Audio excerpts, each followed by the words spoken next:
We hope you take away a great deal of information from this workshop. My name is Mike Warren. I'm a member of the Athletic Roundtable, Santa Barbara Athletic Roundtable. If you're not familiar with the Roundtable, we have a little information about our organization on this card. It's a double-sided card. On the other side, you'll find information about the Positive Coaching Alliance. What we found about 3 years ago is that our mission, if you will, is very closely aligned with the Positive Coaching Alliance, and that might be a valuable tool as far as something we could do as an organization to contribute to developing a more positive coaching and playing experience for the young kids of our community. So if you're not familiar with the Athletic Roundtable, just very quickly, we've been in existence for almost 50 years. We are a nonprofit organization with no business place or any of those kinds of things, just people like Dan's on our board and a number of other people that you know very well that are very interested in promoting and supporting athletics in our community, primarily at the high school and the college level, because we believe very deeply that that is a means, that's a vehicle of teaching life lessons through positive competition, competitive experiences. So, as I mentioned, about 3 years ago, we discovered the Positive Coaching Alliance. They're a national organization. Ray will tell you a little bit about them, I'm sure, whose mission is very similar to ours, and that their mission statement, for example, is better athletes, better people. And they are very much about winning, but they are about winning in a positive kind of way, so that regardless of what happens on this, with regard to the scoreboard, that good lessons, positive lessons get taught, and that kids come away with the love and appreciation of competition and what can come from competitive athletics. So our organization, the Roundtable, we're fundraisers in a variety of ways. We have hosted now, I think, close to 30 of these kind of workshops in our community at all different levels. And, you know, we feel real lucky to be connected with the Positive Coaching Alliance and with people like Ray Lokar. Ray is their senior trainer in Southern California. He has a very extensive resume as far as coaching, teaching, coaching his own kids in youth organizations, coaching at the high school level, coaching at the college level. He has won a CIF championship in boys basketball at Bishop Amat. He has had great success in coaching, but he has also learned a lot of lessons which he would like to pass along to you as far as coaching young kids, coaching them at the high school level, and even coaching them at the college level. There's a lot of similarities there as far as creating a positive experience for them and getting the most out of those kids and them getting the most out of that experience as a result of that. So this is our good friend Ray Lokar, and I hope you have a great evening. Thanks. Thank you. Thanks. I'm excited to do this particular workshop. We haven't done this one up here in a while. We have a workbook. It's a little bit different than the take-home book that you usually get. Don't think that it's a work, you have to do extra work because it's a workbook, but it gives you an opportunity to take some notes and write some things down and follow along. And I'm going to move. I'm not going to tell you turn to page 8 and all that stuff, but it's kind of sort of in the same order, so you can catch up and fill in the blanks and do that sort of thing. But it's titled Culture, Practices, and Games. And what else happens in coaching, right? Besides establishing a team culture, practicing and getting ready to play some games. So this is really a fun one because it really is kind of the meat and potatoes of coaching for sure. For those of you that don't know too much about us, and I see some familiar faces in the room, but just the brief advertisement. We do it all over the place, and Mike gives me a great introduction all the time, but this isn't, this is how Ray used to coach, and you should coach just like that, right? We do it all over the place. There's about 100 people like me. They don't all do as many as I do, but they're all over the country in our 20 different chapters or regions that are just growing all of the time because of the support that we get from a lot of our National Advisory Board members. Some of them are listed on the inside front cover of your workbook, and that's only, the tip of the iceberg in terms of the number of people that support us. Some of the best coaches, organizational leaders, researchers from around the world, really, and they're the people that inform the information that we're going to share, right? We also get some support from a lot of governing bodies, right? NBA, Major League Baseball, Little League Baseball, Pony League Baseball, organizations like that govern youth sports, and some major league organizations. But also some corporations that help us. And the most recent one that kind of jumped on board was Fox Sports. They adopt a few nonprofits every 3 years, and we're one of them for this little 3-year cycle, and it fortunately happened to fall into a time when they broadcast the Super Bowl. Is there anybody in the room that saw our commercial? Right? It went nice, good. It went Lady Gaga, Disneyland, Positive Coaching Alliance. And Fox did that for us, didn't cost us a dime. But we got 20 seconds, and if you didn't see it, here it is. My father was a high school football coach for 30 years. I love those individuals that positively impact youth athletics. It didn't matter what you did, it matters who you are. Committed to keeping kids in the game for a brighter future. Positive Coaching Alliance. Better athletes, better people. Special prize if anybody saw me in that video. It was like the reflection in a window at Dodger Stadium when the one guy was talking. We wouldn't be able to get support like that if we weren't working with great organizations that worked with great leagues, with good coaches that are doing super things. So we take sign-ins, and we do it electronically now, as opposed to writing it down on paper and waiting for me to forget to mail it in. So while most people tell you to put away your cell phones, I'd like you to take yours out for a second, right? Here, keep it out. I don't care. You know, tweet, this guy doesn't know what he's talking about, or whatever it is that is on your mind, right? But keep your cell phone out, take notes. Send a text to this number, right? 650-763-2405. And that number and that app was put together for us by SportUp so that we don't get your cell phone number, right? It disappears, and we get the content of the text. So you're not going to get an advertisement for sporting goods equipment or something tomorrow. But we get that information in the text that's important. And before you put that, I want to make sure that that number is right. Okay? Did it go? It came through and it said workshop found? Or thanks for coming? Okay, awesome. Yeah, you know the routine. Sometimes I forget to put the right number. It's 26282, right? All right, so what you just did is you signed in, if you use that number, for last night's Sierra Madre girls softball. So now you can sign in for this number. I'm going to read it out to you. Hashtag 16438. 16438. Bingo. All right? So hashtag 16438, that says you were here tonight in Santa Barbara. We'll send that list to Mike and to Dan to say who was there, because what you're going to get is you're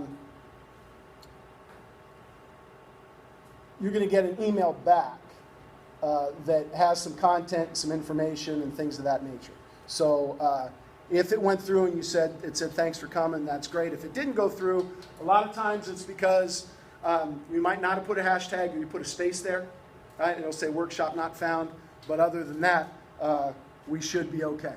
I'll put that up again at the end so that you can take a look at it, right? But let me read that number to you just one more time, just so you get it right. It's 16438. Okay? Did anybody get one back? Said thank you on that one? That's a thumbs up too. Awesome. Okay. All right. I put this at the beginning of every workshop just because I think it positions what we're about and what we're going to happen. I said we have some National Advisory Board members. You're going to hear from some of them. The first one's Herm Edwards. When the book in your life is written, what will it look like? Will it say you made a difference? And you really want to make a difference. You have the ability, with young people in mind, that through sports they learn a lot about life. How you handle these young players, I think, is very, very important in their growth. Most of these players will not go on to be professionals, but the opportunity they have in sports is really a part of their life. Learn how to compete. That's probably the most important thing. And I think the way you compete is important, and you have to understand, someone's going to win, someone's going to lose, but at the end, how do you handle that situation is probably the most important thing if you're going to have a successful life. So that's Herm. Passionate guy. I always say, you know, he's like the character guy on ESPN. He comes on, you know, to talk about when guys screw up. But what is he most remembered for? Guys that have been in our workshop, they know, right? But what? You play to win. Yeah, right? You know, post-game rant after a New York Jets game, right? You play to win the game. If you don't remember that, I get playoffs. I want winners, right? They miss they mix all of the post-game rants into Herm Edwards. He gets blamed for all of them. But this was his post. This is what's great about sports. This is what the greatest thing about sports is. You play to win the game. Hello? You play to win the game. You don't play to just play it. That's the great thing about sports. You play to win. And I don't care if you don't have any wins. You go play to win. When you start telling me it doesn't matter, then retire. Get out. Because it matters. So Herm epitomizes both ends of what we're talking about today, right? Character is important, life lessons, doing it the right way. But we understand that when you step on the field, you're playing to win. And I think the important thing about Herm's statement is a lot of people just play the first part and they think it sounds like a win-at-all-cost coach, right? But the important part is even if you haven't won a game all year, you take the field and you play to win the game, right? And I would take that sentiment like one step further. Even if you didn't do very well on the last play, right? You're going to play this play like you want to win this play, right? Like it's important and it matters. So that's what we want to talk about. We want to embrace competition in that manner and just do it in a positive way so the kids can try to do that all the time without being distracted. And that's where we're at. These are the things that we think kids need from participation in youth sports in order to feel at the end of the season like things went well, right? We think that they need to develop a connection with you, right? You could know everything about, baseball, softball, whatever sport you're coaching, but if you don't have some sort of a connection, the kids aren't listening and they're not going to get anything out of it. So you've got to create that relationship with the kids so that they're listening and you're going to get something out of it. They also enjoy the connection with their teammates. So anything that you can do to foster that, to create a positive team culture is important. And at the end of the day, that's what kids remember the most. How many people in the room have friends that they played sports with when they were a kid that you're still friends with? Yeah, almost all of us, right? So let's do what we can. And sometimes those friendships are, the best kid on the team and the least experienced kid or the least skilled kid on the team end up friends. Favorite baseball movie, Sandlot? Yeah? One of them? Anyway? What my takeaway from that movie is the final scene, right? When the best kid has got a job in baseball and he's playing. And the least experienced, least talented kid has got a job in baseball and he's the announcer, right? So the love of the game has got to stay, and there's a place for everybody. We've got to make that connection with all of them in order to make it happen. And then we think that, in order for kids to pursue that, they need to have the ability to understand that they have a chance to improve. Okay, we got to conduct our practices and play the games like every kid has got value. They're all important, and they have an opportunity to get a little bit better, right? So improvement is important. And then finally, as we talk to kids of younger ages, it becomes more and more important to belong to an organization that does things the right way. Okay? Might not be as important to parents as it really is deep down to kids. They're way more socially conscious, I think, than we are, and we don't give them enough credit for it. Right? Young kids now want to be a part of something that has some meaning. They're much more apt to get involved in community service with somebody that's doing things the right way. So integrity is really, really important, and we'll talk about each of those things. If kids get those three things from you, right? If they have a connection with you and their teammates, if they feel like they improve, and they think you're doing things the right way, at the end of the year, what might they do? Right? What might they get out of those three things? What might their choice be next year? Yeah, I'm going to play again. Right? That was fun. I want to do it again. And that's what we want. We want to just keep them in the game, because we're going to talk about some values that they're going to get from participation. And all I know is if they're not playing, they're not getting those benefits. Right? So besides having fun, they're really important. How we go about these three things is with these principles that we talk about a lot in our first level workshop, right? We spend an hour and a half, 2 hours on those things. Talk about how we communicate with kids and fill their emotional tank, right? We'll get into that. Pursuing excellence by focusing on mastery instead of the scoreboard. And then finally, respecting the sport, sportsmanship, honoring the game, and those kind of things. But like I said, you know, this is coaching. Coaching 101, culture, practices, and games. Let's start with culture and what we build. And we're going to break that down a little bit. How many different little leagues and baseball leagues are represented in the room? A couple, few? Is everybody from the same league? Okay. Sometimes we get invites. So we wouldn't come in and say, you know, this is what your culture is supposed to be like, right? They get to decide what that culture is, right? They do a lot of things to make decisions to build the culture. All we say is it's the way you do things here, right? You don't do anything.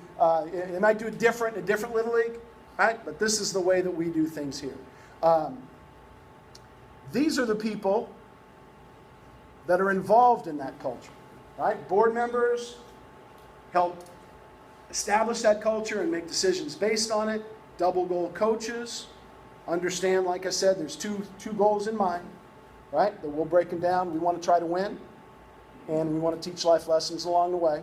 And the people in the room that are going to sleep the best at night, and the pizza's going to taste best, and the drinks are going to be the coldest, are the ones that get those two highlighted groups to work together, right? And create that coach-parent partnership, right? Because what we want is we want parents to focus on the second goal.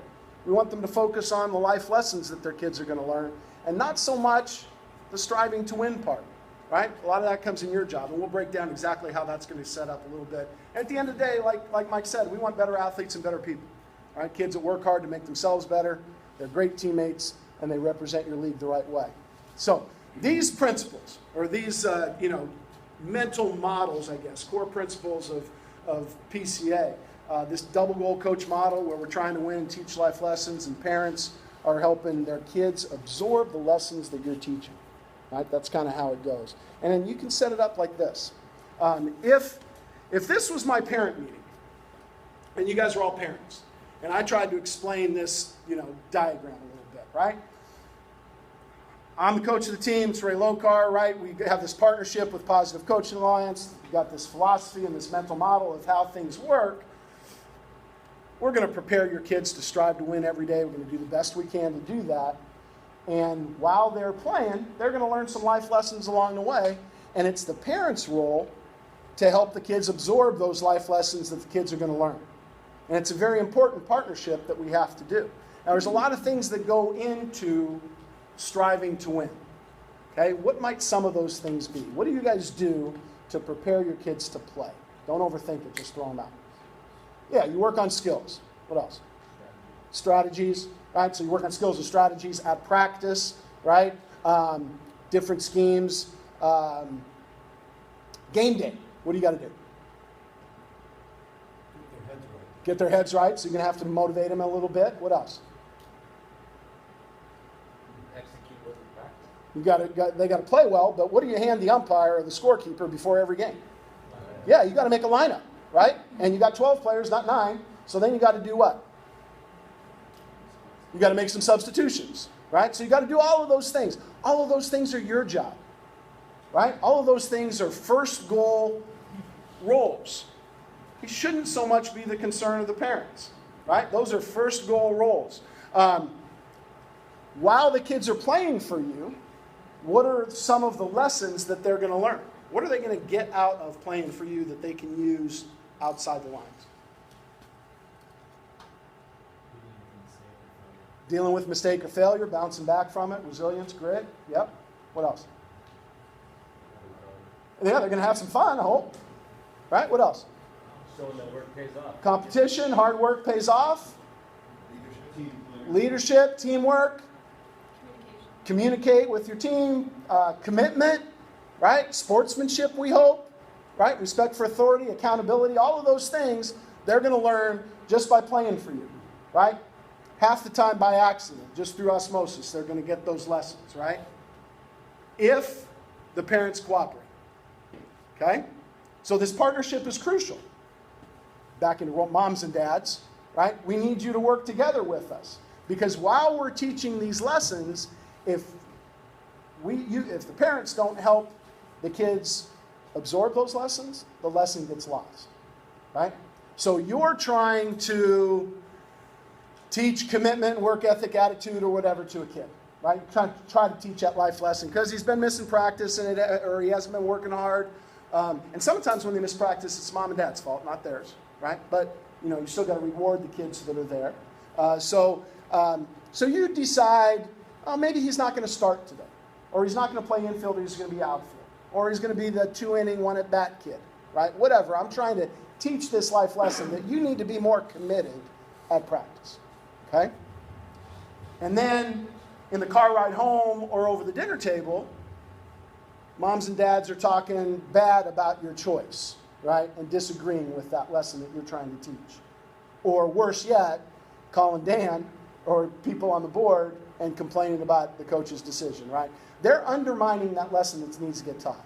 So we need to make sure that those two work together, okay? It's hard for you to teach respect for authority and sportsmanship if moms and dads are going crazy in the stands yelling at umpires, at you for making decisions, or at other teammates for making mistakes, right? So,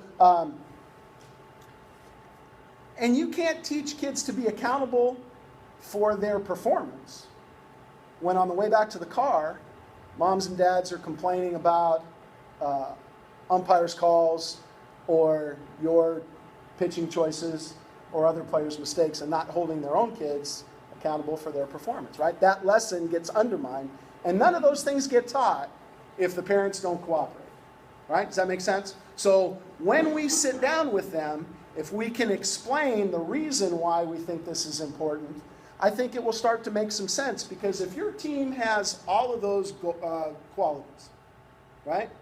If you had kids that were committed and they worked really hard, had good attitudes and good teammates, bounced back from failure, were accountable, would you be pretty good?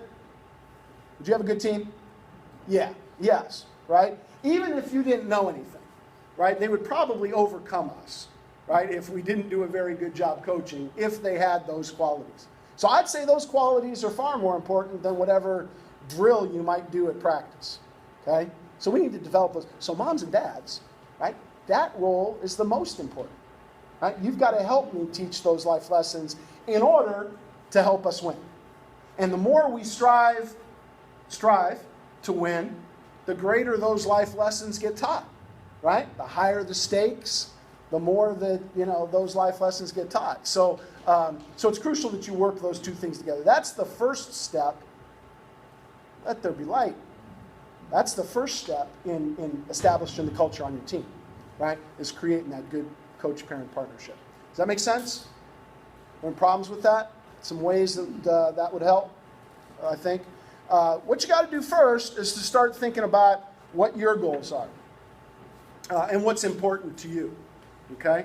I think on page 4, if you can't see up all the way up to the screen, those are some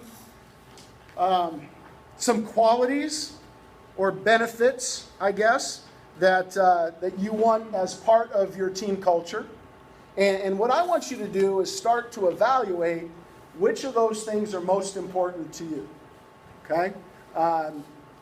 It tells you to divide 100 points, but let's do it this way.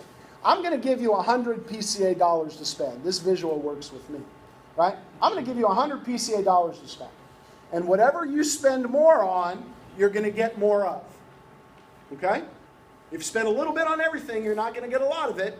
But if you spend a lot on something, that's going to be what you're focusing on, right? So, like if I came to your Super Bowl party, I would want a lot of meat and drinks, right? But if they spent a lot of money on appetizers and finger food and snacks and dessert and, I wouldn't get a lot of the other stuff, right? So figure out what's most important to you.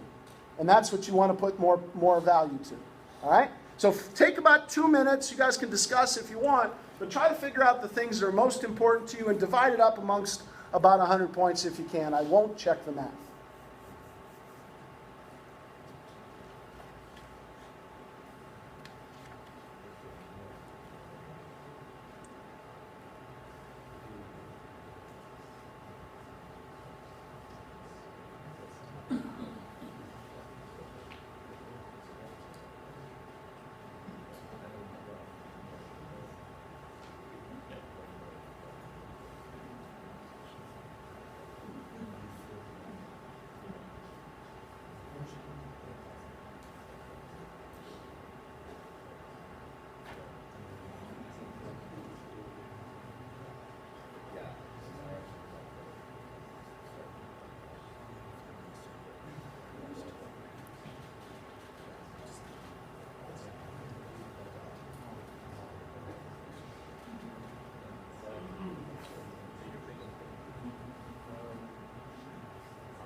I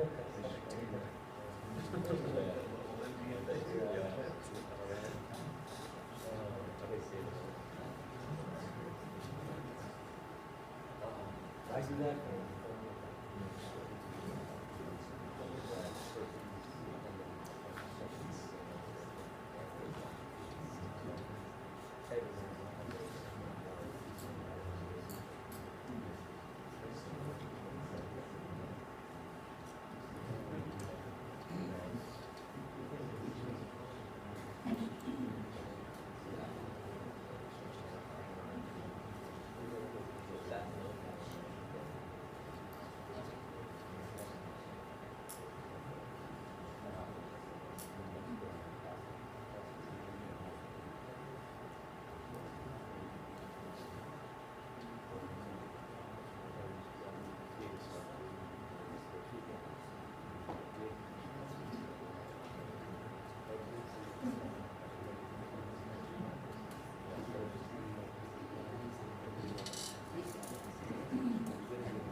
Okay, let's go back and talk about it a little bit.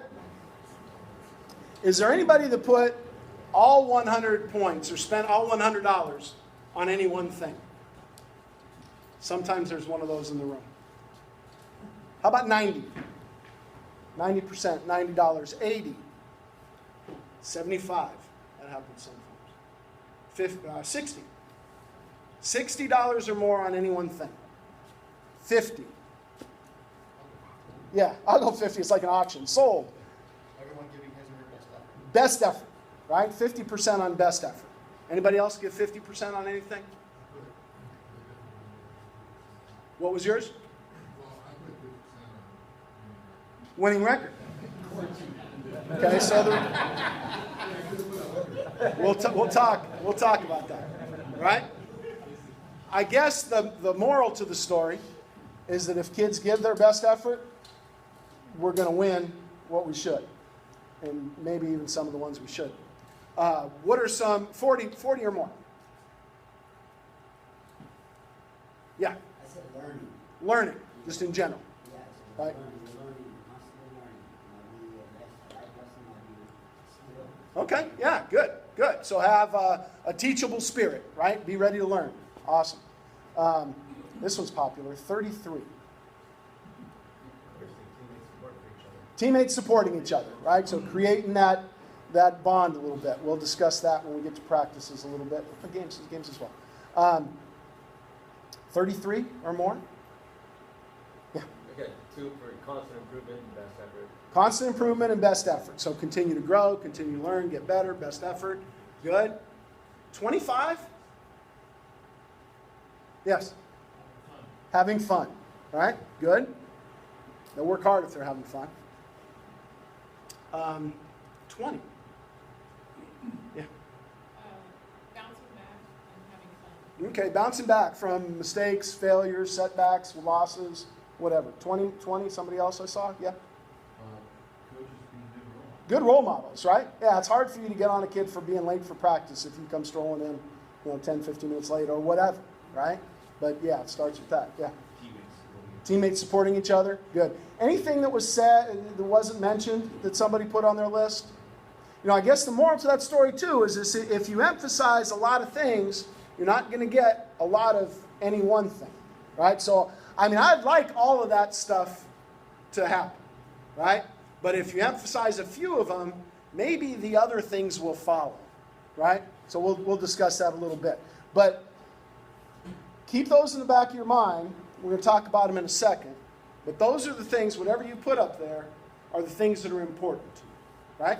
And they start to help you build the culture a little bit. And the only way that culture continues or grows in the right way is if you're able to communicate it and share it and get other people in your team or organization to buy in, right? So now we've got to communicate that to the parents and get them to buy into the culture that we're trying to establish based on the things that we thought were important, right? And those things that you thought were important are like the seeds of your coaching philosophy, right? So you could take 2 or 3 or 4 of those things that you wrote down as being important and craft them into a sentence or 2 or a paragraph, and it would tell people what you thought was important, right? What the culture of our team is like and what my coaching philosophy is, right? When I started coaching a gajillion years ago, and I'm trying to see if I have the picture, because I just found this paper the other day. I wrote a paper in a coaching theory class. I took coaching theory like 5 times. And it went something like, and let's see if I can remember them. If a coach shows that he cares about his players on and off the field, proves that he's knowledgeable, and works as hard as he expects them to, then students will listen and try to learn, give their best effort, and be the best teammates they can be. Okay? Wrote that in 1977. Sounds a lot like the PCA philosophy. Right? You did. I could have taken it from mine. So that's what I wrote back then. And then as I got involved in coaching at all the different levels, I started to develop all this stuff, right? You'd get, X's and O's and handouts and motivational stuff, and you'd categorize them in a 3-ring binder, and I'd drop that thing on the desk for my assistant coaches, and I'd say, that's our philosophy, go coaching. And there's a lot of stuff, right? And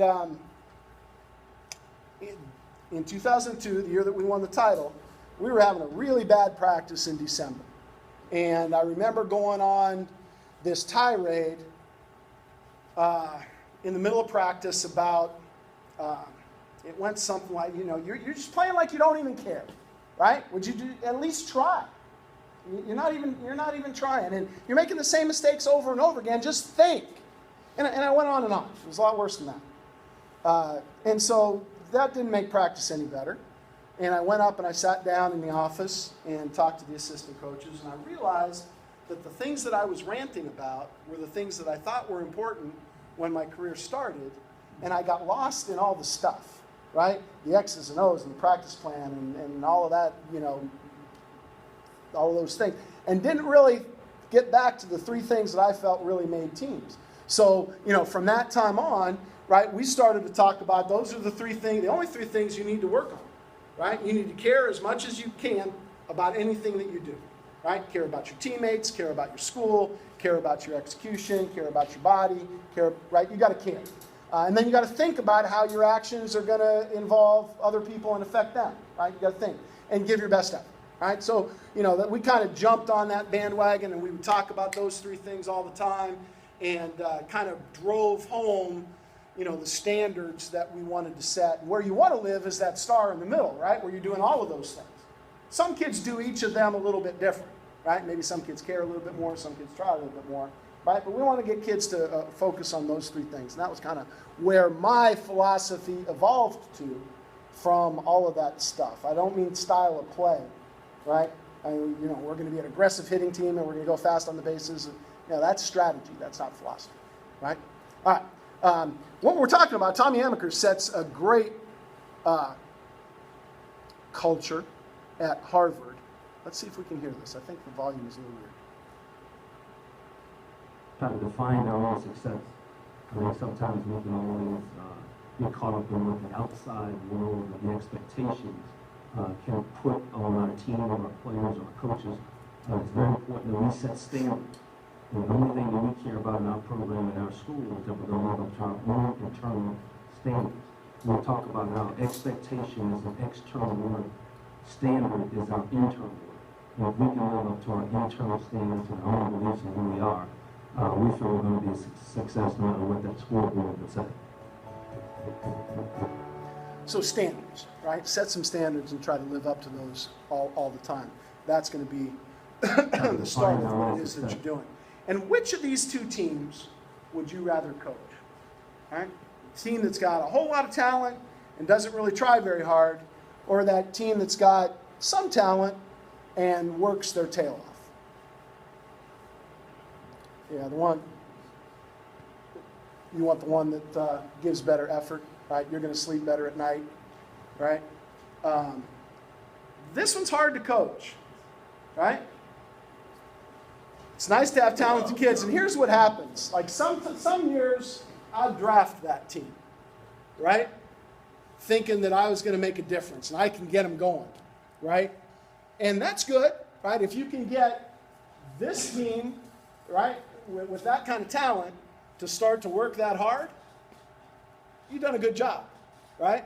But at the end of the day, if this is what the pie chart looks like, that's going to be a frustrating team to work with, right? So if you can work your magic and flip that, that's where we're going. We hope to be able to do that. And you're going to do that by the way that you let people know what's important to you, right? What you value.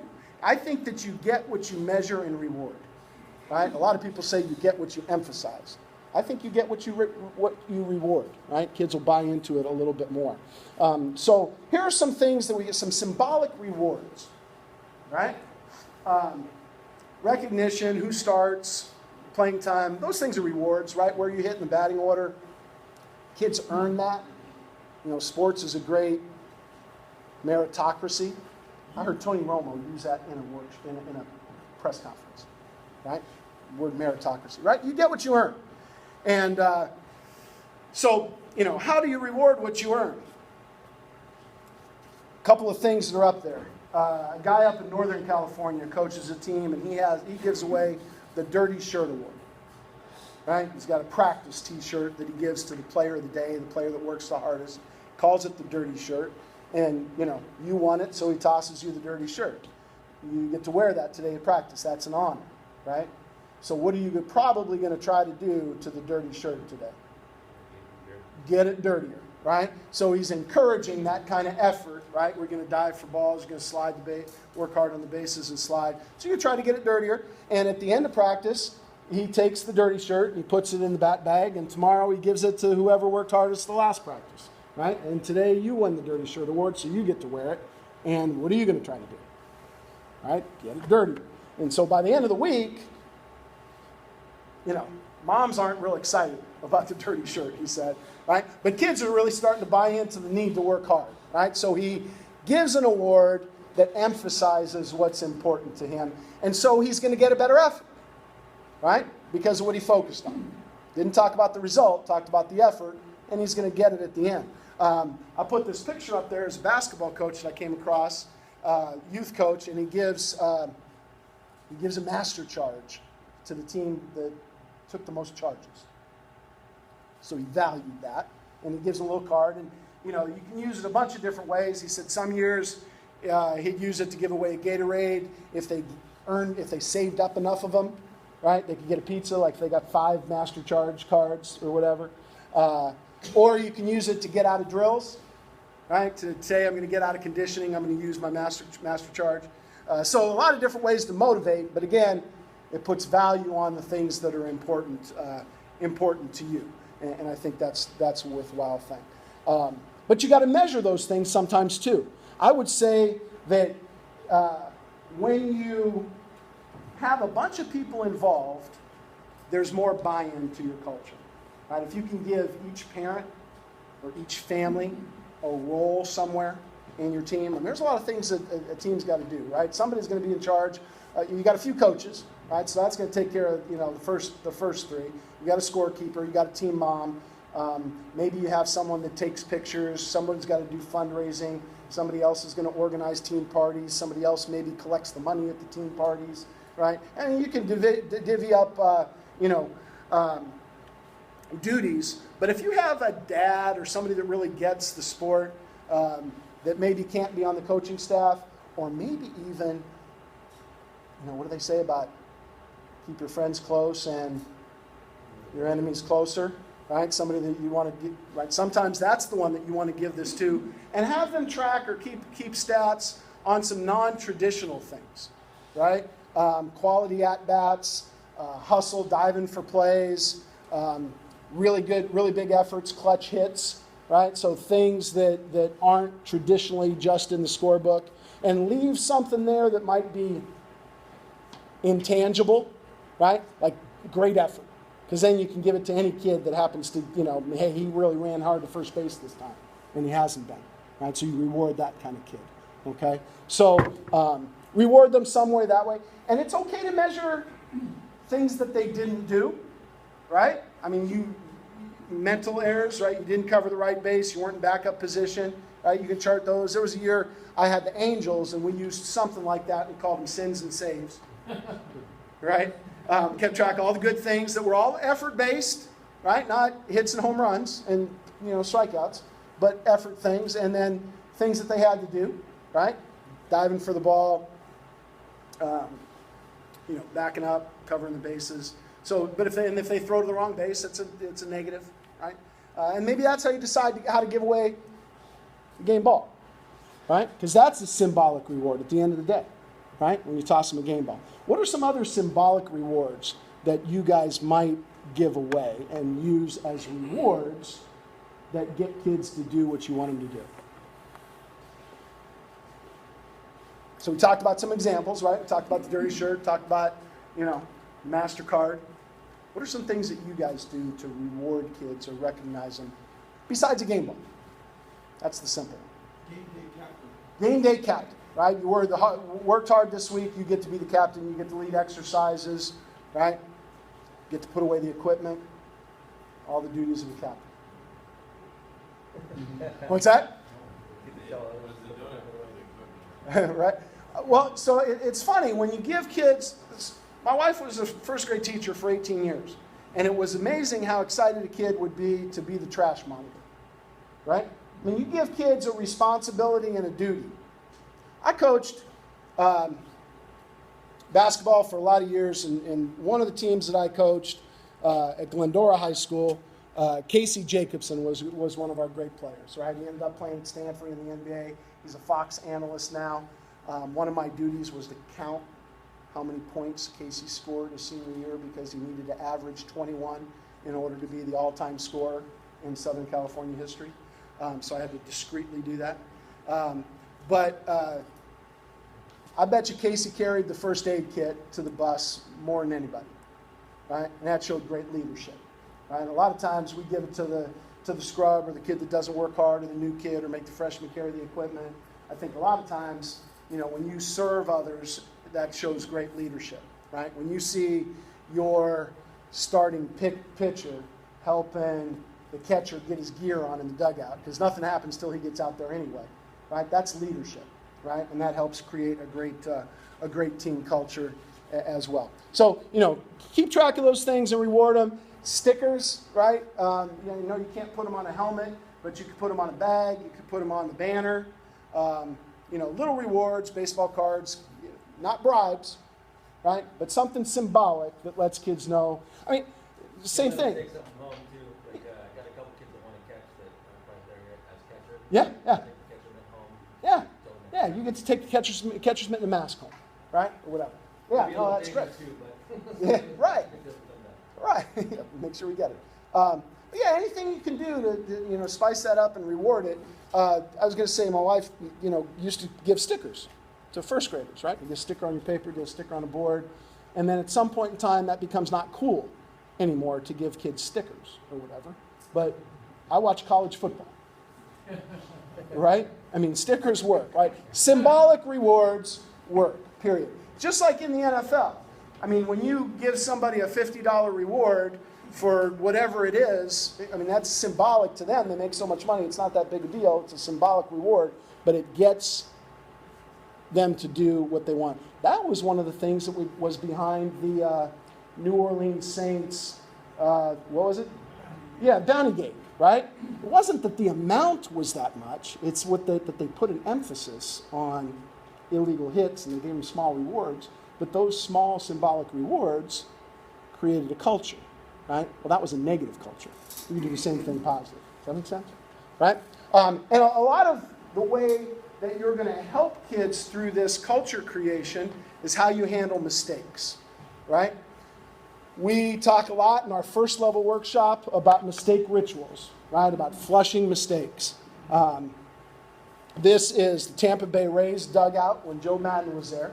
Right? So Major League Baseball, right? They have a toilet, right? It says TB, that's Tampa Bay, right? They have a toy toilet in their dugout to help them flush mistakes. It kind of grew from Cal State Fullerton. Ken Revisa's sports psychologist told the coach, your kid's got to flush mistakes. So they started thinking about it. They started telling everybody to flush mistakes when they made one. It got a little bit better. They brought this toy toilet into the dugout. Every time somebody made a mistake or struck out, had a bad at-bat, they'd put a penny. It was a little toy bank, and it would make a flushing sound. Right? And they'd say, next pitch, right, in the dugout, all the college athletes, next pitch. Because that's the only thing that's important right there, right? So it grew. They win a national championship. All of a sudden, people all over the country are flushing mistakes. LSU flushes mistakes. They won a national championship. Curtis Granderson played at Northern Illinois. They do it. And now, from Tampa Bay, Joe Madden went to the Cubs. They flush mistakes. And Ken's on our national advisory board. And so is Charlie Maher, the Cleveland Indians sports psychologist, and they have been for years. So there's no secret, right, in their success. But sometimes mistakes are, I mean, that's not magic, right? You can't just take a kid and put a penny in a thing and tell them it's going to go away, right? You got to know your kids, what they need. Some kids you got to massage and help them manage that mistake a little bit more. I had a kid, a freshman on the varsity at Camino High School now, coached him for about the last 4 or 5 years. Really, really talented kid. And he struggles with mistakes and failure. Really athletic dad, really pushed him. So standards are really high. And he doesn't handle mistakes very well. So we're having this conversation last season. Kind of had a bad attitude a little bit, and coaches in the league were trying to decide if it was important and if he was good enough to put on the all-star team based on his attitude. Right, so they were trying to decide whether he was worth the trouble, basically. So I had a conversation with Nin, and told him, hey, we got to get this under control, because in 2 years, those guys are now going to be college recruiters trying to decide whether they want you to come to their college and they're going to give you a scholarship about it. So let's get our attitude under control. And his response was great. He said, Coach, I really try. I really try to flush mistakes. And sometimes there's just too much, and I can't flush it. And so I said, well, then what do we have to do? And, he kind of looked, and he got this sheepish grin, and he said, flush twice? That's okay. And so we had a good laugh. He blushed a little bit. But, you got to work with kids, right? Sometimes, that's not magic. You got to help them through it a little bit. So I said, well, then we're going to work a little bit harder on getting over mistakes. And so what we did after that, in the bat bag the next day, we came with the plunger. And so now his job was to go to the dugout and go to the plunger and use some positive self-talk, right? Because after they strike out, they think they suck, right? They come in, they throw their bat, they go sit in the corner. So now he struggles, and all kids bought into it, right? They would come and they would go to the plunger and say whatever it is that they come up with on their own, right? Whatever their mantra is that they need to say before they join their team or take the field or whatever, right? They need to get themselves under control. That positive self-talk is huge, right? Kids think that they are bad sometimes, right? And that voice of judgment in their head is terrible. It's worse than anything that we could say. And so I talked to them about the golden rule times 2. Right? What's the golden rule?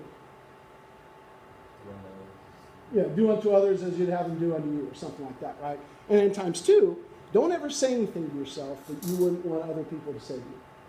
Right? So you got to treat yourself well too, right? So I wouldn't want you to say, Ray, you suck today. But kids think that in their head all the time. I can't hit that guy. right? But if I came back into the dugout and you said, hey, Ray, look, you can't hit that guy, right? I wouldn't want you to say that, right? So don't ever, try to get kids out of their head a little bit. And that's part of, what they do when they go to the plunger a little bit. You got to do a little extra work sometimes to get rid of mistakes. But you want to create this positive culture, right? You want to fill their emotional tanks. If anybody remembers from our previous workshops, what ratio are we trying to get to? How many positives, you can't answer. How many positives to corrections and criticisms? Anybody know? Five to 1, right? 5 to 1. 5 times as many positive memories as criticisms and corrections. Okay, so it's not just the things that you say, right? All of the positive memories that kids might have from, league organizers, getting them good uniforms, nice fields, games that are scheduled on time, umpires, opening day, trophies, all that stuff kids remember. Nice snack bar, right? Teams provide snacks. Those are positive memories, right? Everybody's involved in this, right? The coach, the players, teammates, and the parents all got to pitch into this ratio, right? You guys got to treat them well. Teammates got to get along and support each other.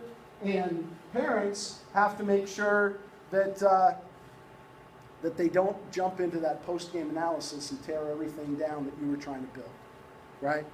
So we're trying to get to 5 times as many positive memories as criticisms and corrections. And that's probably the biggest thing that you could do right away to make the biggest impact, right?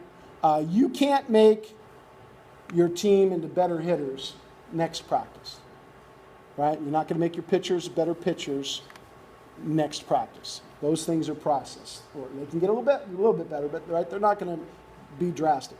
But if you can create a positive culture on your team, right? If you can have a really positive practice, you're going to have a better practice, and those other things are going to follow, right? So the biggest thing you can probably do is to increase that ratio. And I'm going to give you a phrase. There'll be a test on this at the end, right? That's going to help you get to that 5 to 1 matching. Right? It's going to make it simple, okay? And that's if you can relentlessly reward desired effort, right? Relentlessly reward desired effort. Think about that for a second. If kids are making the effort to do what you desire, what else can you ask for, right? So recognize and reward that every time, right? Relentlessly, right? If they're making the effort to do what you want, reward it.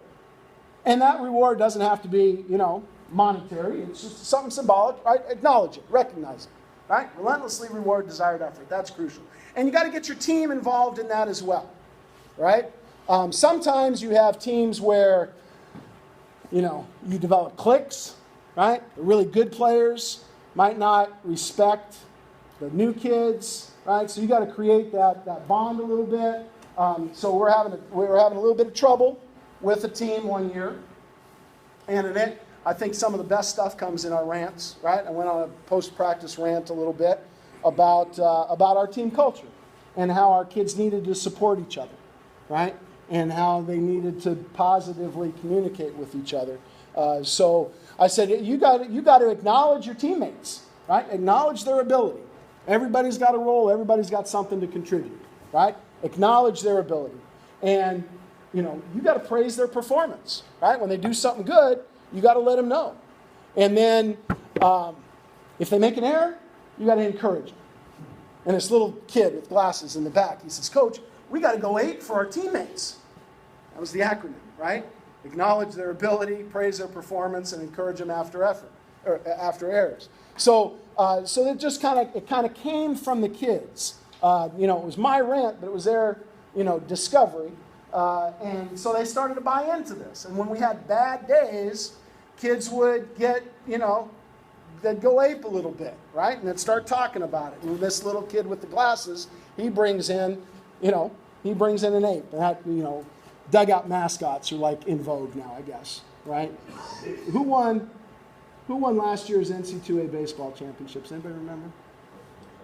Coastal Carolina. Yeah, they had a monkey in their dugout, so I guess it became a cool thing, So yeah, and then as we're walking out one day, I hear a parent from the other team say, was that your rally ape?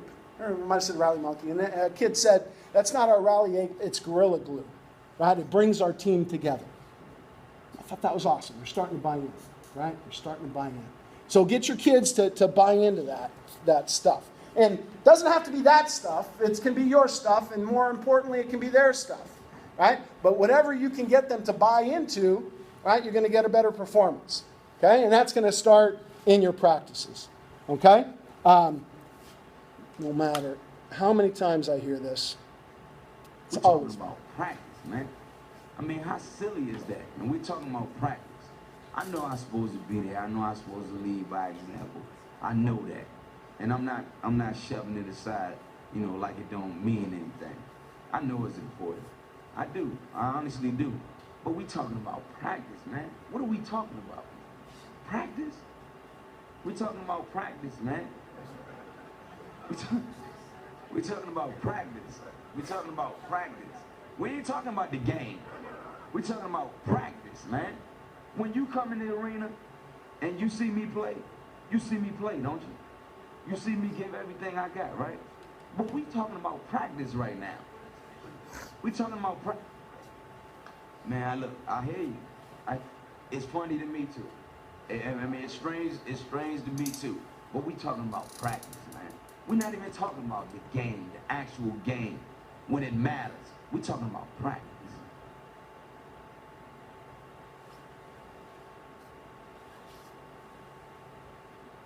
How the hell can I make my teammates better by practice?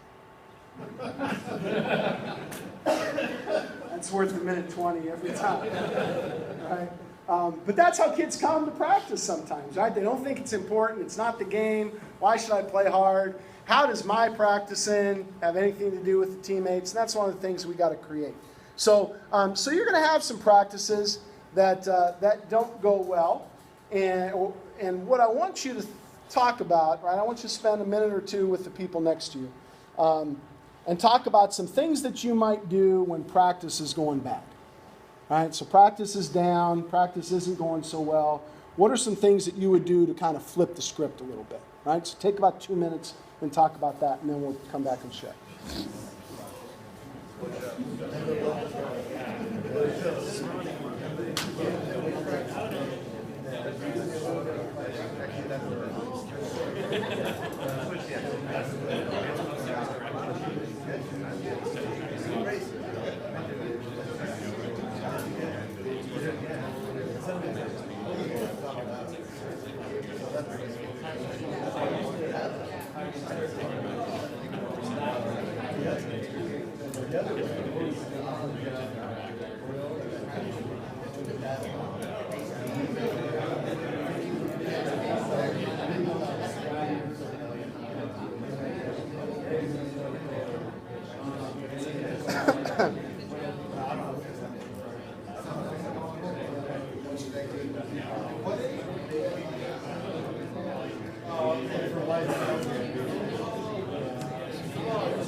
Okay, let's come back and share a little bit.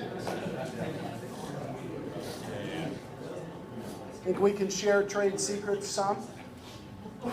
So when practice is going bad,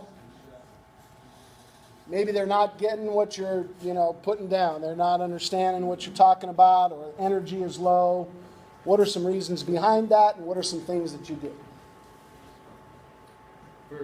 If I don't think they're directly trying to not pay attention, but it's kind of dragging or they're not getting it, then I'll just change the drill. Change the drill. That will reset most. Yeah. Sometimes it's what they're doing or how long they've been doing it. Yeah. Right? Sometimes we're like, well, we're going to do this until we get it right. And that usually, starts to defeat the purpose. Right? What else? Recognize if it's you or if it's them. Beautiful. Yeah. And sometimes it starts with our energy, right? Anybody in this room make a full-time living coaching Little League Baseball? Right? Right? We show up sometimes, right? A little drained from our day. And we got to do whatever we can before we get out of the car, as we're going to the field. If we got to listen to, whatever song gets us moving, or, put on our coaching hat. Hey, I get to coach today. Whatever you need to do to get yourself in the frame of mind to bring it, so that they do, right? Because they're going to reflect our energy a lot. That's a great point. Right? What else? Run the bases, right? At least they're running hard. And you can notice whether they're running hard or not, right? That's a good point. When you do that, I ran into a basketball coach one year, and if their team was messing up, he'd tell them to get on the line, to get ready to run, right? And then, or they had a winners and losers drill, right? Everybody get on the line, and he would have the winners run. Or the people that were doing well run. Because running was a privilege, right? You get better if you run.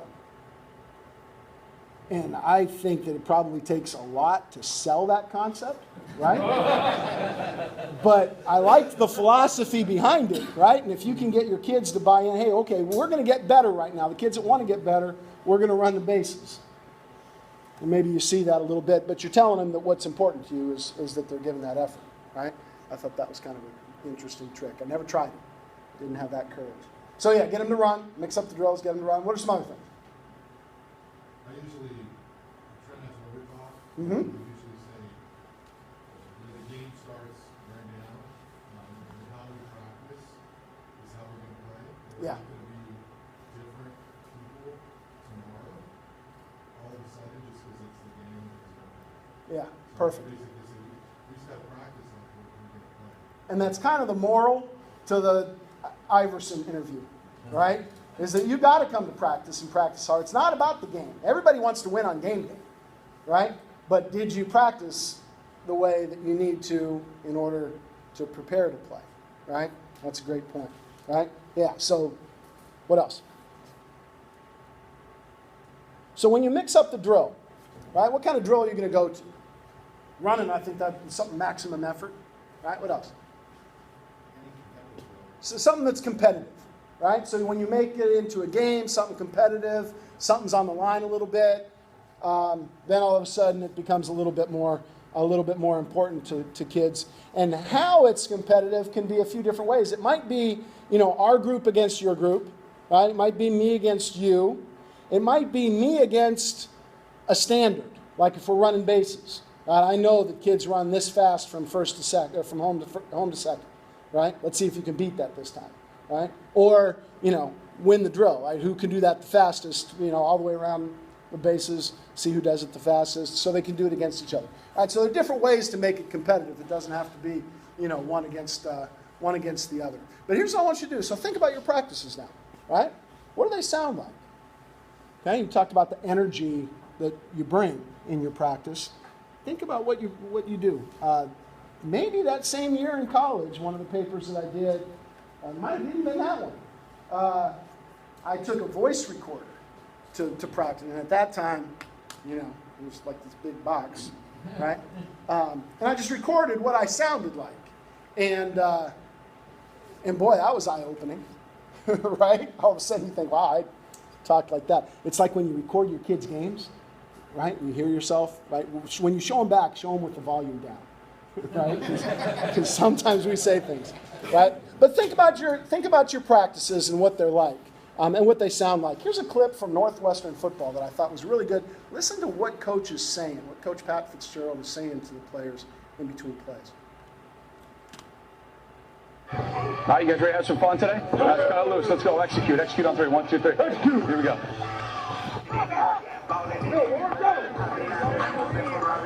Sack right there.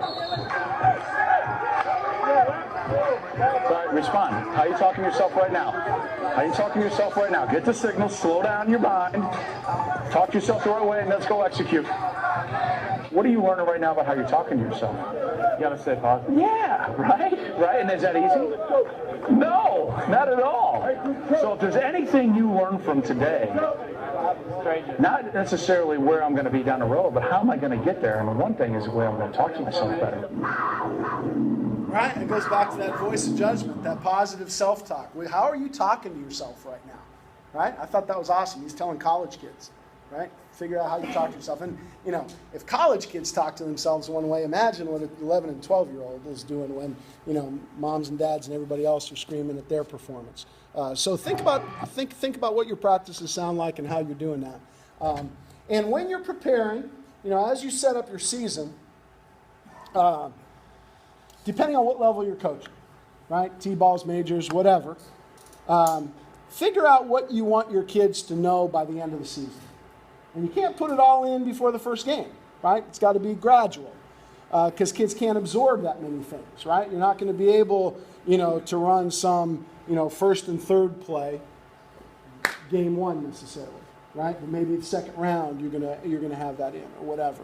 So figure out what you want to do at the end of the season and work your way backwards. Like these are all of the skills or these are all the strategies or schemes that we want to be able to put in, right? And then work your way backwards, and by the end of the season we're going to know this. By the game 15, game 10, game 5, first game, right? These are the things that we're going to know. And when you gradually teach them, right, they're going to absorb them a little bit better and they're going to execute them a little bit better. When you throw everything at them at once, those poor little kids game one, don't know what to execute and how to do it, right? So teach them gradual and you'll see better performance at the end of the season, because really what we're looking for is long-term athletic development, right? You can't pour it all into them right away, okay? You got to take your time doing it.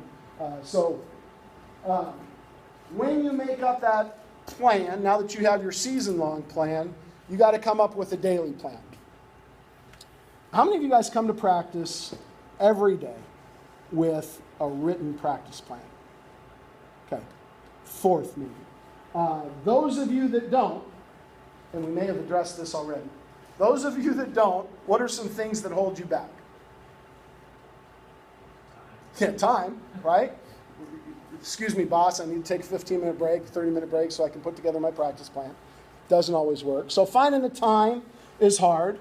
What are some other things that might stop you or have stopped you from making a practice plan or throw a monkey wrench into your practice plan? How many coaches you have, right? So I, have all these stations set up today, and my 3 assistant coaches don't show up. So it's just me, right? So that's going to mess with things a little bit. Who else might not show up? Yeah, players might not show up, right? I'm working on bunt coverage today, and my catcher and first baseman are missing. Right? That's going to mess up that practice plan. And after that happens a few times, you get frustrated about making a practice plan, and you think, oh, why bother? Right? What are some things that could go wrong if you don't have a practice plan? You might waste your time. Stick on something too long, then it starts to drag. Right? What else? Lose their attention because of that. What else? You forget to cover important stuff. Right. You go to get in your car and say, gosh, I wanted to work on, right? You forget what you're supposed to cover.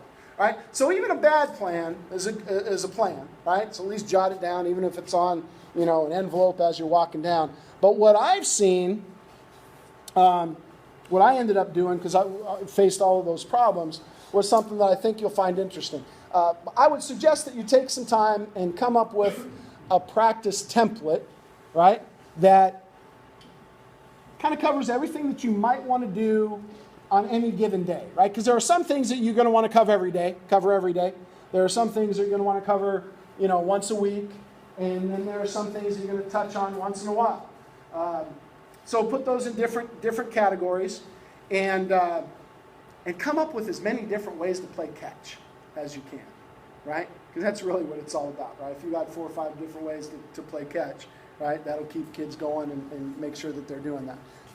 So this practice template that I'm talking about, what I ultimately ended up doing, and this was 6-7 years in evolution really, and you may or may not see it, and it's not really important whether you do. I'll put up my email address at the end. If you want it, I'll email it to you. But basically what I did is, and you guys do it too in your practices, there's basically a format in which you do, right? You're going to play catch, you're going to stretch, you're going to work on some fundamentals, and you're going to work on some strategies, maybe you do some live hitting or some scrimmage stuff at the end, right? So you're going to have, segments of practice, right? Come up with your 4, 5, 6 favorite things to do in each of those segments, right? And then put that on this template, right? So, you got your names of your drills under each segment, and then don't do anything with it until you get to practice and you find out who's there, right? In your head, you're going to know, hey, I want to work on this, that, and the other thing, right?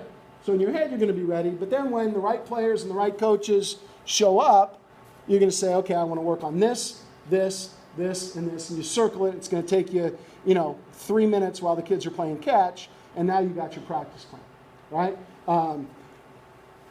And like I said, if you do ask for it and I email it to you, it's not the drill that's magical, right? It's the segment, the organization, so that you put down your favorite drills and you're able to quickly put together something so that now you have a plan, right? And you're able to not run into some of those pitfalls. I would also suggest having something ready or some things ready for kids that show up early, or you might start practice a little bit later, right? The meat of the practice, but you have them doing something positive, right? So kids are straggling in to practice. The 4 or 5 kids that are already there, you don't want them to just sit on the side while you and the coaches chit-chat, right? Let's get them something doing something positive right away. I went to a practice. The guy that was practicing next to me had some lower-level kids, and he had a bunch of kids that were playing Frisbee. Yeah, I had that look. Frisbee, right? I thought, well, he's a cool coach, right? He's a positive guy, right? Kids are having fun. And I made some comment to him, like, well, your coaches, your kids must really love you, right? Because he's letting them play around and have fun. And he said, sometimes I think coaches forget about the skills necessary to execute the skills that they need to do. So that was pretty intelligent, right? The skills required to execute a skill, right? So what are they doing when they're trying to catch a Frisbee, right? They're moving, they're tracking something, right? They're going to have to adjust as that Frisbee moves and curves, and they're working on tracking something and catching it. Now, it's not a baseball, right? But visually, they're working on, right, tracking an object, trying to predict where that object is going to land and get there to catch it. I thought that was one of the coolest pre-practice things that I've ever seen. And the kids loved it. It was something different. Certainly would mix it up and create a little bit of energy. And they're actually working on something. So, mix it up and do something different that they're involved in, or the small group stuff we talked about. I need a pitcher and a hitter. Who wants to pitch? Give me 2 volunteers, right? Somebody that wants to swing it. Who's the best hitter in the room? All right, come on up. See, it's just like, okay, you 2 guys, come on up. You gonna throw? Okay. And you're gonna. So you can stand right here, right? You back up a little bit, right? I want you to just hit it, take a regular swing. I want you to kind of throw it like a dart, nice and hard. You're throwing, right? Okay. All right, go ahead. That's all right. Now, don't be afraid to throw it. Don't be afraid to throw it hard. All right, fire. Okay, that's a good cut. Keep that front shoulder closed a little bit. Yep. Oh. So he just hit a shot, right? And it went 10 feet, hit me, and I didn't notice, right? Even if you got little kids, right? You can have some mom stand 10 feet away, right?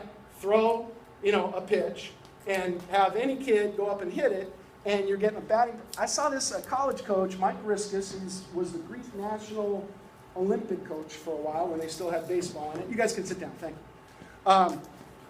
It was a rainy day, and they were in our gym practicing on the corner, and he was hitting badminton birdies, and I never saw it before, and I went and asked him, Mike, I never saw that. It's pretty cool. And he says, well, when you look at it coming, right, it's about the size of a baseball in circumference, right? So visually, coming at you, it looks about the size of a baseball. But you got to hit it on the sweet spot, and you got to hit it solid.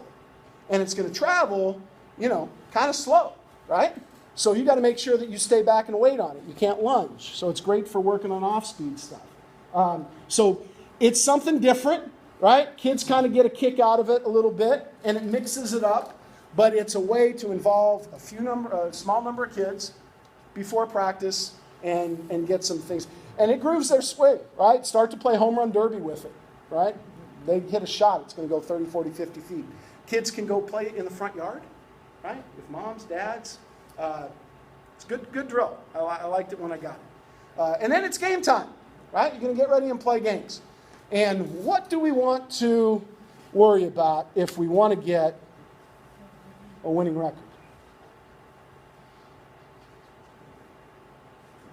Yeah, I think one of the most important things that we all can be in coaching is focused on the process, not the result. Because I think ultimately what we're trying to do is we're trying to play or get our kids to play to a standard, and that standard is to improve every day and be a great teammate. And if you can kind of embrace those 2 things, then your team will play better, each kid will play better, and ultimately the results will follow if your talent level is appropriate, right? So I think that our biggest thing, even at this level, is what are all the things that we can control, both off the court and on the court, that will allow us to have the best chance at having success. Let's focus our time on those things and not on some of the things we can't control. So control the process. Don't worry so much about the result. And if you do that, what did he say is going to happen? Yeah. And if what? Yeah, if the talent level is appropriate, right? So, it's not going to, be magic and make the worst team the best team. But if you're doing all of those things, then if the talent level is appropriate, you're going to win the games that you should, and maybe steal some that you probably shouldn't. And that goes back to our focus on getting better, right? This elm tree that we talk about, right? Effort, learning, and mistake management. If kids give their best effort and they listen and try to learn and they're able to manage some mistakes, then they're going to have a pretty good game. They're going to string together some pretty good at-bats, string together some pretty good innings, and you're going to be happy with what goes on, at the end of the day. We spent a lot of time on this mastery thing in the first level workshop, so I don't want to necessarily beat it to death, but there's not many more things kids can do besides give their best effort, and try to do what you've taught them, right? So if they try to execute what they've learned, and they try it to the best of their ability, then that's what you want out of all your kids, right? Regardless of how things end up on the scoreboard, if they're doing those things, then you're probably getting out of them what you should. And the biggest part of that is being able to manage mistakes, because we know that there's so much failure in baseball, softball, not only at the plate, but on the mound, especially for some of our younger kids. Okay, so we got to be able to help them manage those mistakes when it comes to game time. So as you're going through this, I want you to think about this from the perspective of the coach and how you want to teach your players, right? I think a lot of times we neglect how much we can get our kids to help coach, okay? How we get them to think the game. So at the beginning of the game, they got to start paying attention. Maybe if you take infield or the other team is warming up, you got to pay attention there. Which kids have good arms? Which kids are going to, get after the ball a little slower than others? Can we take extra bases? Are you going to find out those things at the beginning of games? Who's good? Who are their hitters? Do they like to go the other way? This pitcher's got a good curveball, whatever. At the beginning of the game, you want your kids thinking about that, right? And I want to talk about that for a second. Get your kids to pay attention to the skills that the other team possesses, right? Strengths and weaknesses. Kids got to pay attention to that. And then you're going to make adjustments. You're going to make substitutions. Hopefully you have a plan. How do you guys prepare? Because substitutions, in baseball are a tricky thing, right? You got to make the lineup. Certain kids, subs are married to the people that they come in for. They can re-enter after that person has fulfilled their requirement and all of that stuff, right? So sometimes that's a difficult process, and if you don't think it through before the game, all of a sudden, you're in that situation, and the kid that you want to bring in can't re-enter because he's in a different spot or something, right? So you got to know the rules and have a plan. Is there anything that you guys do? Like, how do you decide, or how do you figure it out? Does anybody do anything proactive that way before the game? Excel.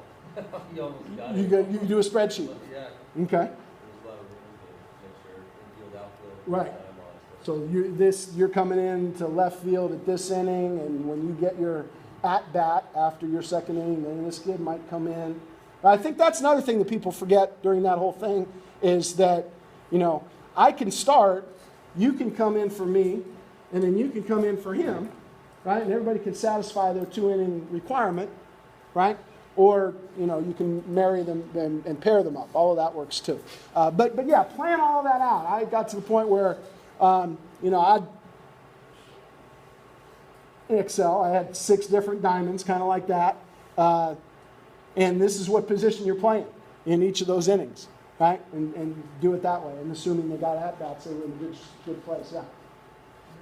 What would you say about, I don't know if it's what the baseball is, but recently I was started doing a lot of that. And when you see the boys warm up, like some of these boys can just hammer the ball. And so warm-ups, there are certain teams where, like if I were the coach, I may not want my boys watching the other. Because you don't want them intimidated.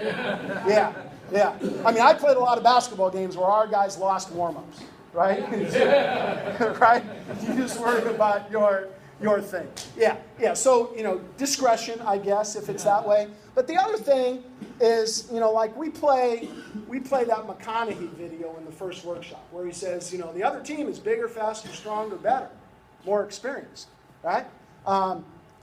That's a challenge for us. Right? See how good those guys are over there? We better step up today.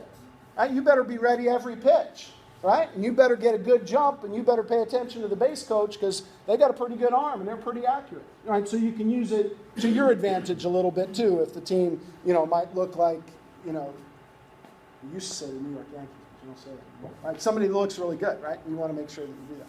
That's a good point, right? The opponent. But a great opponent is a gift, right? We'll talk about that a little bit at the end. Great point, right? Adjustments, right? Substitutions, make sure that everybody gets in. Pitch count is huge to pay attention to for all sorts of purposes. And then I think at the end of a game, And that's when you really prove whether you're a double goal coach or not, right? How important winning is in the whole scheme of things. Close game.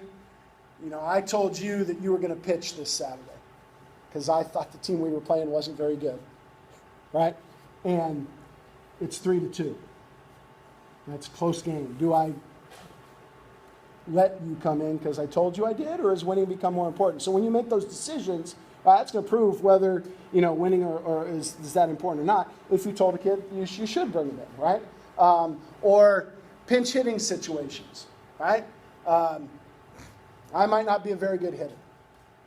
And I might have entered for the starter. And the starter's a pretty good hitter. And I'm coming up late in the game. It's a crucial spot. Do you let me take my hacks? Or do you bring your starter back in and tell me, basically, not really good enough. I don't really have faith in you. I don't believe you, so we're going to bring this other guy back in. Right? Sometimes you will. Sometimes, you know, that's the way it goes down. But depending on the level that you're coaching, sometimes if I get pinch hit for, you know, that might devastate me. And other times, if I get an opportunity, boy, what could happen to my confidence if I really do get a hit, right? So, you know, figure out your, you know, your winning-losing profile a little bit and where you fit in that whole thing in terms of developing kids over the long haul, right? And really work on filling their emotional tanks as much as you can. No matter how hard leagues try, there's going to be a best team, and there's going to be a team that's not so good, or there's going to be just one of those Saturdays where somebody's going to blow somebody out, right? You're going to have blowout games. And how do we manage those? I think that's crucial in what goes on. When we compete, like if you go back to the origin of the word compete, it means to strive with, right? Not against, right? Strive with.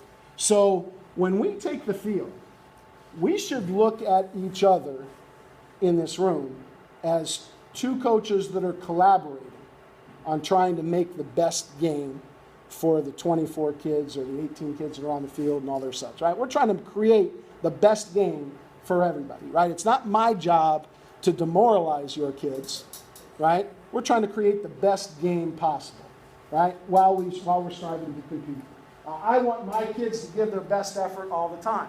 So when we're getting blown out, when we're losing by a lot, I almost think that's the easier job. Right? Because that really doesn't change your focus, right? I mean, it increases your focus in what you have to do, right? We got to do this better, right? We got to play a little bit harder. We want to win this inning, right? Let's just have a good quality at-bat, right? So you start to shorten the goals a little bit, however you can. But I'm trying to get as much focus in doing what we work on in those scenarios, right? No matter how much we're losing, right? Scoreboard doesn't matter. That's easy. But when you're winning by a lot, now how do we get the best game possible for the 18 players that are on the field, right? Or the 24 kids that are, in both dugouts. Those are the things we got to start to think about. So, what are some things that you guys do when you're on the winning team and you're winning by a lot? Stop stealing bases, right? Now, best effort is important, right? I think that when you're winning by a lot, that doesn't mean that you give up trying to get better, right? It's my job every day as a coach to make sure that my kids give their best effort and try to get better. Just because I'm winning by a lot and I'm playing a team that isn't so good doesn't mean that I should sacrifice those goals for me. Right? So, I'm not going to steal any bases. But I sure as heck want you guys paying attention. I want you getting a good jump. I want you taking 3 good strides and taking a look. Right? Instead of just letting them strand on the base and get bored. Right? Because they're not getting any better at that. Right? So today we're going to really work on, timing that thing so that we can get a jump. As soon as the ball crosses home plate, we're taking off. Right? We're going to work on that. But we're going to play as if that catcher has got a cannon. So we're not stealing, right? So you set that up for them. You're not saying, hey, we're not stealing because the other team is really bad and we're winning by a lot. This is what we're going to work on and we're going to get better. Right? So you're not stealing bases. What else are you doing? Give kids a chance to pitch. Yeah, mix it up, right? Outfielders play infield. Some kid that hasn't pitched, let him pitch. Some kid that needs to catch. Assuming that there's no safety concerns. Right? I had older kids that were successful in the area and the coach and all that, so the coaches in our league knew me. And when my youngest son started playing, he started playing a little late. He didn't start playing until he was 7, right? Late. Right? 7 is late now. Other kids were playing for 3 years by then. So he was a little bit behind the throwing and catching for real, right? We'd play catch in the front yard and hit. But, for real, it was a little bit, he was cut up. But at that time, he was way behind. And so the coaches, they would always be like, Ray, we're going to do our best to try to get him in the infield. And I just said, no. Right? Deep, deep, deep right field, as far away from any line drive as possible, because he's not ready to do that, right? I don't want him to do that. So, don't necessarily succumb to the mom and dad that wants their kid to play shortstop, right, if he's not ready to play shortstop. Or that kid that's just not, moms and dads want to pitch. Maybe even he says he wants to pitch, but that his heart's not in it and he doesn't really want to. When I was a player, I want to say I was probably 9, and the last practice before our first game, the coach is like, everybody gets to throw 10 pitches, and whoever throws the most strikes gets to start our first game, right? So I went, right? I threw the most strikes. I threw 16 balls in a row at the beginning of our first game, and I didn't pitch for 3 years. Right? I didn't want any part of it, right? But I thought I did, and I found out pretty quick. So yeah, move kids around, give them opportunities if it's safe and it doesn't hurt your kids, right? Because we want our kids to give their best effort and get better, right? And that's what we're trying to do. So we moved them around a little bit. We gave kids opportunity. We're not stealing. Anything else? Yeah, 1 base at a time, right? I'm not going to go first to third. Don't manufacture any runs through your strategy. Does that make sense? One thing that I know that you never do is that you never tell your team not to play their best, right? Don't ever allow a kid not to give his best because they're winning by a lot, okay? You control the score with your strategy, the things that we've been talking about, right? But don't let kids slack, because then that just, kind of defeats the purpose of the whole Elm Tree and Master, right? That's what we want. We want them to give their best effort and do what they're trying to learn, but it's your job to try to explain to them why we're doing it and how we're going to get better by doing it, right?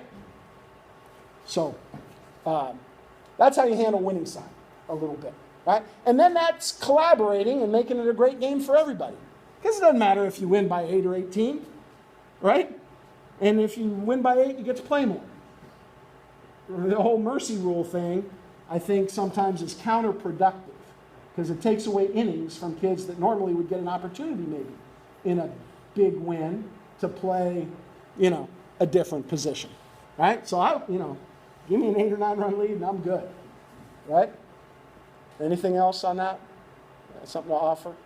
Okay. And then, beautiful, like we're going offhand. So switch hitting, right? If you got a kid that's legitimately, wants to hit left-handed, he's been working on it a little bit, right? Don't let any kid go up and make a joke out of it if they haven't practiced it, right? But yeah, give them opportunities to do some different things, right? Yeah, opposite field hitting, those kind of things are great, right? And then, situations, right? How you handle those, I think, is crucial. Understand your level and understand the league's mission, right? You might be at an instructional level where, the score doesn't really matter at the end of the day. Giving their best effort does. So when you move kids around and play different positions, even if it's late in the game, that's not as big a deal. And then create as competitive environment as you can within the spirit of the game for the upper levels, right? Because then you're honoring the game. And, we put it up there early. we want to respect the rules. In Little League, that goes from the top down, right? Administrators, parents, they need to make sure that they follow rules when it comes to registration, residence, age, all of those things that become nightmares at the end of the year, you know, when All-Stars come around and they start checking stuff, right? So it starts at the top, and then, you know, coaches and parents have to make sure that kids don't develop the attitude that I should try to bend the rules in order to succeed or gain an advantage, right?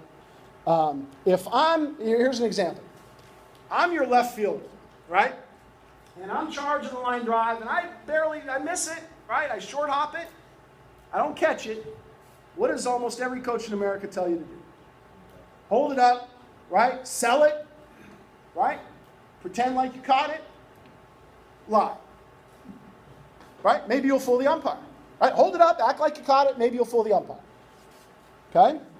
So if that's the way you present it, you're teaching the kid to lie. You're teaching the kid to gain an advantage if they can pull one over on the person that's enforcing the rules. So tomorrow in math class when the teacher isn't looking,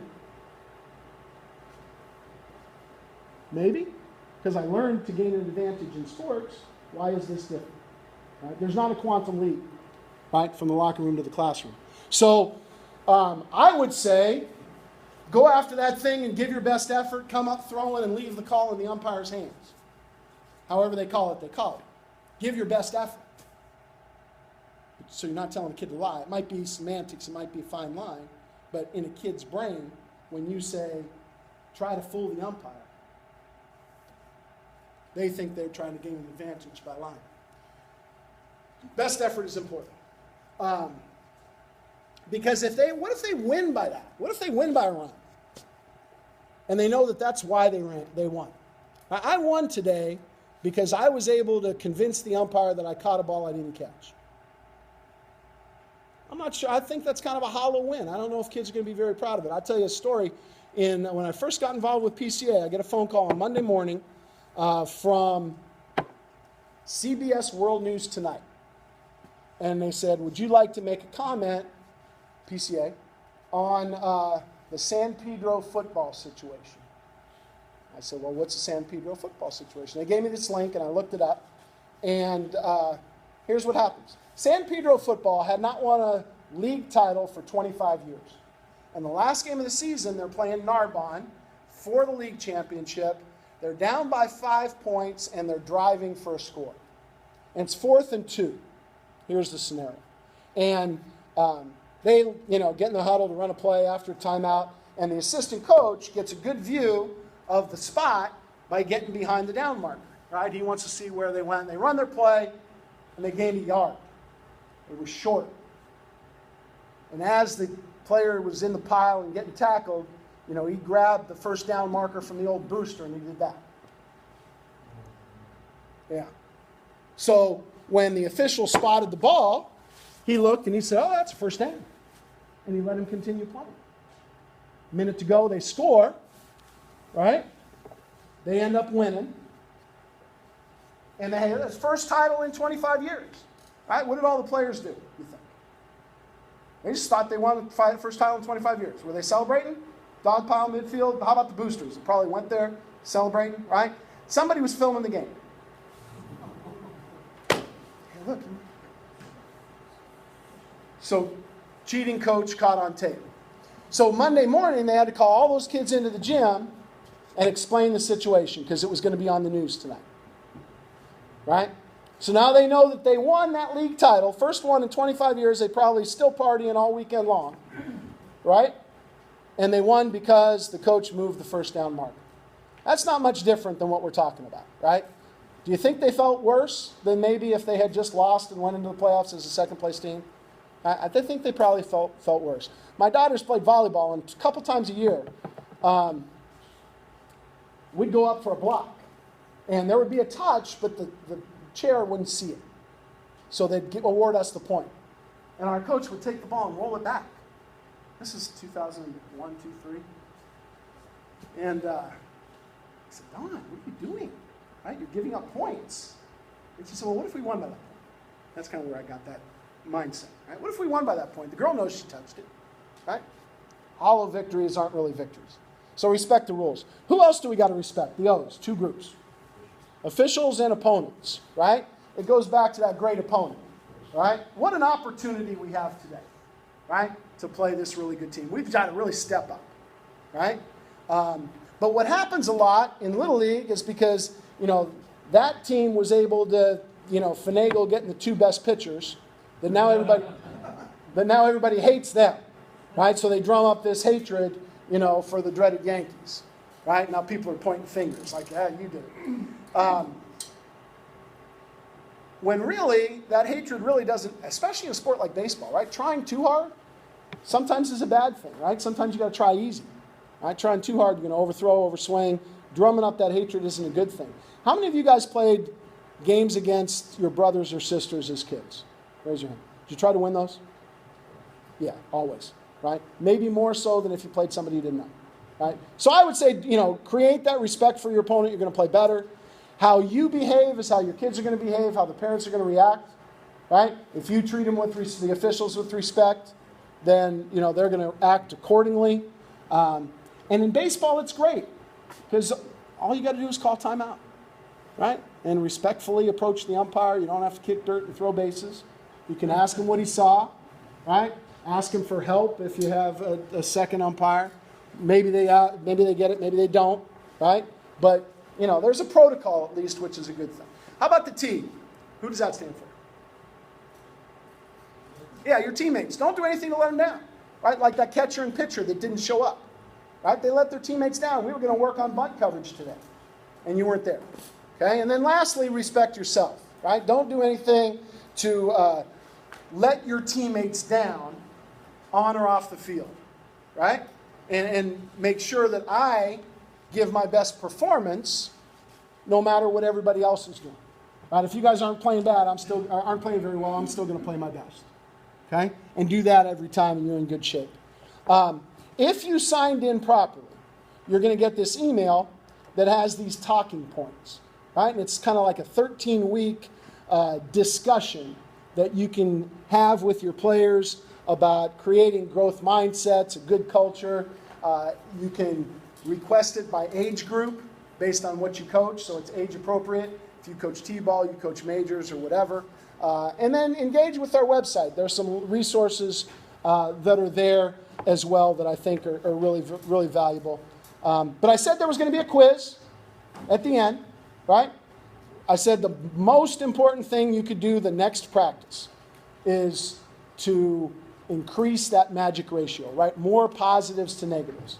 Get your teammates involved with the buddy system, have them praise each other, have your parents understand that they can't do anything during the game for bad things, so they need to make up for it afterwards. We want to get to that 5-to-1 ratio.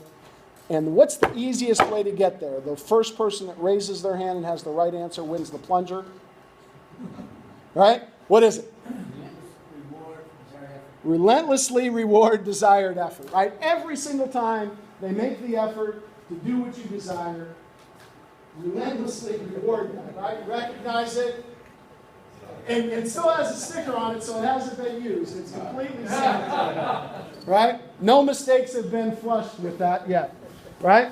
But, like always, I just appreciate, the opportunity to come up here and talk to you guys and thank, Santa Barbara Athletic Roundtable for supporting you guys and making sure that happens. Quickly, if you could, before you walk out the door, you can drop it off on the table as you walk out. I think it's on page 21, but that could be wrong. No, bingo.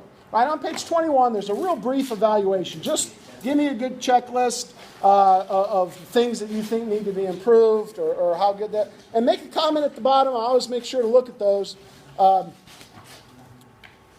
But I guess the last thing that I want you to remember is to do everything you can to create as many positive memories for a kid and never be anybody's last coach. Right? Thank you guys a lot. Good luck this year. Thanks, Rich. Yep, you bet. Appreciate it very much.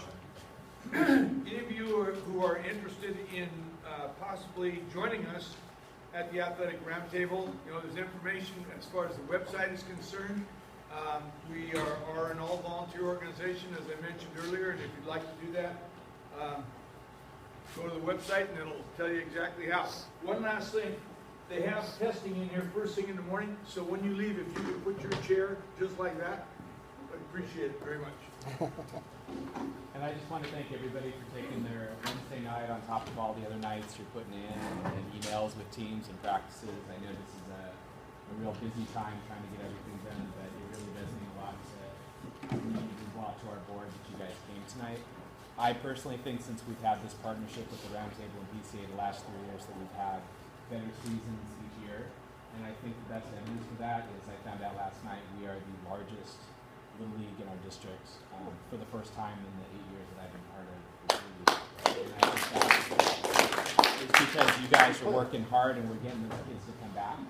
So let's keep working on that. To me, that's the #1 goal is have a good season, have kids come back. And I think through that we wind up having a better league. But to me, all the stuff about the culture is important, the community is important.